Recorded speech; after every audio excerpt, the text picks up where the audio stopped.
déjà Vincent Brésil, à vous. Oui, bonjour à tous. Bon, je vais profiter que j'ai un quotidien pour. Donc, je vous remercie de l'invitation. Et pour ne pas faire de redite par rapport à ce qu'a dit Nasser sur le cadre général, je partage tout à fait à la fois les grandes lignes et puis sa conclusion sur le fait qu'il y a des marges de manœuvre en France et qu'il y a des chantiers qu'il ne faut pas opposer.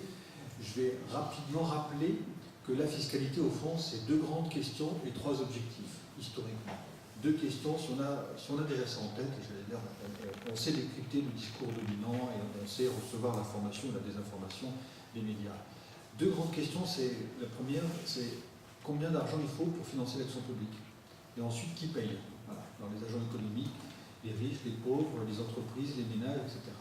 Ça, ce sont les deux grandes questions qui structurent le débat fiscal. D'ailleurs, on voit bien aujourd'hui, quand Sarkozy dit « je ne veux pas augmenter les impôts », dans la même phrase, il dit qu'il faut réduire la dette, il y a comme une contradiction, ou alors la solution, évidemment, on l'a vu dans les services publics, c'est la pression sur les services publics, etc.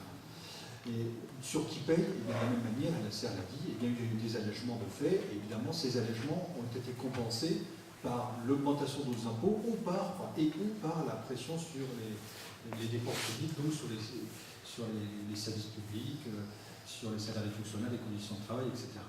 Donc ces deux grandes questions, il faut les avoir à l'esprit. Quand on rentre un peu plus dans le détail, on s'aperçoit qu'historiquement l'impôt a trois objectifs qu'aujourd'hui le discours libéral conteste. Le premier objectif, c'est l'objectif de financer l'action publique. Et l'action publique est contestée en tant que telle, puisque Nasser l'a dit, on est dans un modèle de société où on prône l'individu en disant il n'y a pas de société, il y a que des individus, un peu comme ce que disait Thatcher il y a maintenant 30 ans. Eh bien, le premier objectif de l'impôt est contesté, et on le voit bien dans le discours dominant, c'est plutôt l'objectif de réduire les impôts, même si avec la crise tout ça n'est pas facile, mais c'est plutôt l'objectif de réduire les impôts qui est régulièrement affiché. Deuxième objectif, corriger les inégalités. Là aussi, cet objectif est contesté parce que dans le discours libéral dominant, les inégalités sont naturelles, elles sont même souhaitables. Et donc, on réduit les impôts, comme l'impôt sur le revenu, l'imposition du patrimoine dont on parlera, qui permettent de corriger les inégalités. Et puis le troisième objectif, c'est l'objectif d'incitation. Vous savez que dans le système fiscal, il y a l'objectif de pouvoir éventuellement agir par l'impôt pour proposer des mesures fiscales dérogatoires qu'on nomme niche fiscale. Historiquement, c'est pas stupide de pouvoir utiliser ce levier-là, mais simplement, cet objectif était totalement perverti et on en est à un stade où on a une accumulation de niches fiscales. Et là aussi, ça coûte cher. Il n'y a pas d'études d'impact pour savoir si les niches sont utiles ou pas. Plus exactement, les rares études qu'il y a montrent que c'est très coûteux et peu efficace. Donc voilà, on a un peu le paysage qui est planté, et donc Nasser a rappelé les grandes tendances du système fiscal qui s'inscrivent sur fond de concurrence fiscale.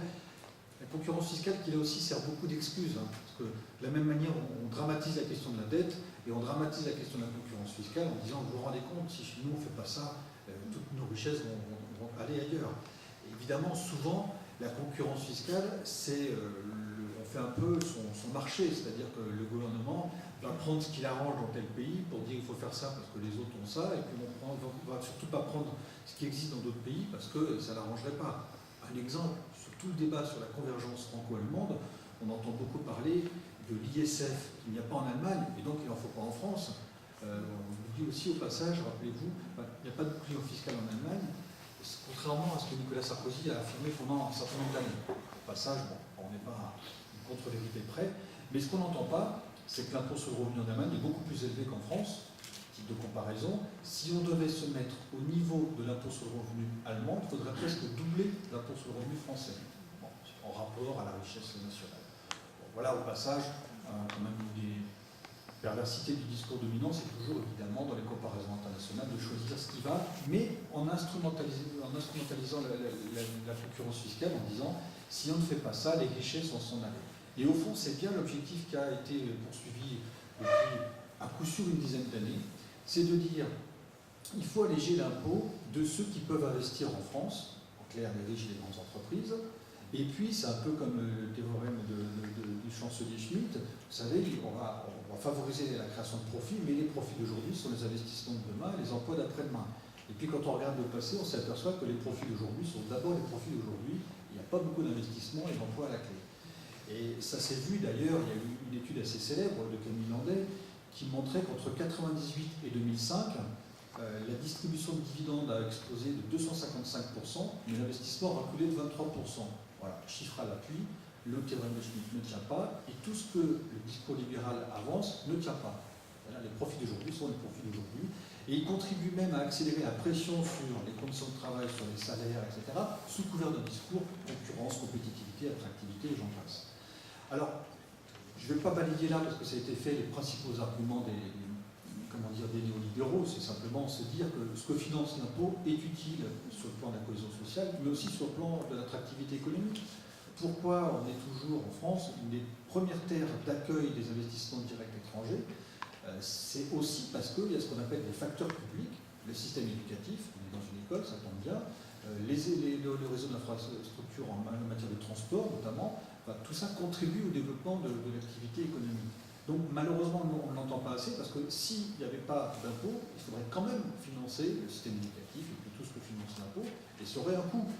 Et ça aurait un coût qui n'est pas dit qu'il serait inférieur, ce coût, à ce que, à l'impôt. Au contraire, il y a des exemples qui montrent que lorsqu'on privatise, c'est parfois plus cher, la qualité est dégradée. Il y a des exemples étrangers, le système de santé aux États-Unis, il est célèbre.